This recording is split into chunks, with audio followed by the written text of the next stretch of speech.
don't feel comfortable answering them, or it doesn't apply to your project, we can certainly skip those.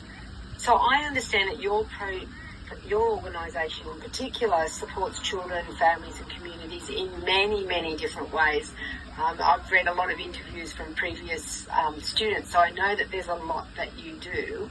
For this particular interview, what we'd like to do is just focus on one.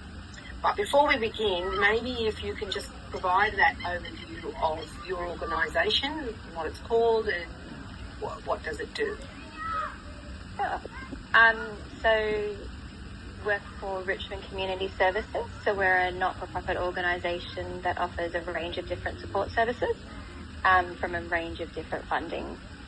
So we have funding from DCJ, BSS, which is federal, and then we've got our Neighbour Aid program, which is funded through the Department of Health and Ageing, and our Richmond Youth and Family Project, which is funded through the Office of Responsible Gambling.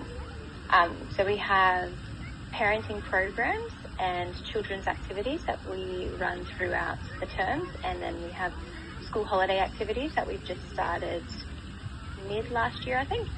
And then we also have our Hawkesbury Family Support Service, which is more intense family support.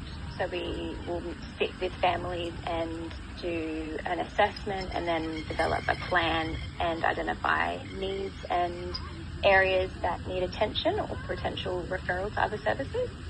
And then we have, as I mentioned, our Neighbour Aid service, which is a social support service for aged care. And so they do different ranges of activities in the community. They have volunteers who go and visit people. So they do multiple different activities within that program as well. And then we have our Youth and Family Project, which we started last year thanks to the Office of Responsible Gambling funding. Wow, so it really is a whole of life community service, isn't it? Yeah, we do a lot. We actually think about it. So embedded in the community, and I imagine that you see whole families. Yeah, definitely. So we've been within the community for about 45 years, I think now. I think next year may be our 45th year. Mm-hmm. And a lot of our staff have been within the organisation for a long time. So I am the newest staff member, so I've been there 2 years. But the rest of the staff are, 14 years, 7 years, 10 years, 8